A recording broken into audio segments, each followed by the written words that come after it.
जरमाला बाल्टी लेकर कमरे में दाखिल होते ही वो हल्की सी मुस्कुराहट के साथ कहती है, माफ कीजिए, आज आने में थोड़ी देर हो गई, मुझे मौका ही नहीं मिल रहा था। मैं तो आपकी पट्टी बदलने के लिए बहाना ढूंढ रही थी। फिर जरमाला उसकी तरफ देखकर पूछता है, सब ठीक तो है?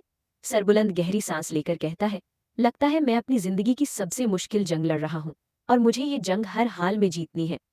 जरमाला उसकी बात सुनकर हिम्मत देती है और कहती है कि अल्लाह सब ठीक करेगा। फिर सरबुलंद उस बाल्टी की तरफ देखकर पूछता है, इस बाल्टी में क्या है? जरमाला मुस्कुराकर कहती है, ये सिर्फ एक बहाना है ताकि किसी को मुझ पर शक ना हो। इतने में जरमाला सरबुलंद को एक और सरप्राइज देती है। वो बताती है कि उसे पुरानी इलेक्ट्रिक केटल मिल गई है। सरबुलंद हंस पड़ता है। फिर जरमाला कहती है, देखा, अगर इंसान दिल से किसी चीज की ख्वाहिश करे तो वो मिल ही जाती है।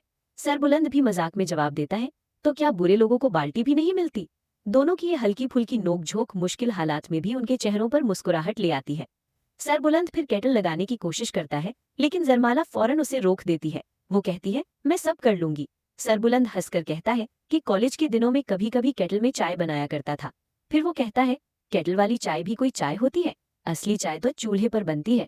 दूसरी तरफ बीबी जान अपने कमरे में बैठी होती है। उनकी तबीयत कुछ बोझल सी लग रही होती है। शीरीन उनके पास आती है तो बीबी जान उसके चेहरे की तरफ देखकर कहती है, तुम बहुत कमजोर लग रही हो, जाकर कुछ खा लो। फिर अचानक उन्हें जरमाला याद आती है और वो पूछती है, जरमाला कहाँ है? मेरी दवा का वक्त हो गया है। शीरीन फौरन जवाब देती है कि वो अभी देख कर आती है और यहीं से सस्पेंस और भी गहरा हो जाता है। क्या शीरीन उस कमरे तक पहुंचकर सरबुलंद को देख लेगी? क्या जरमाला वक्त रहते सब कुछ संभाल लेगी?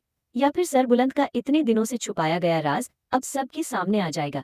ये जानने के लिए अगला एपिसोड बिल्कुल मिस मत कीजिए।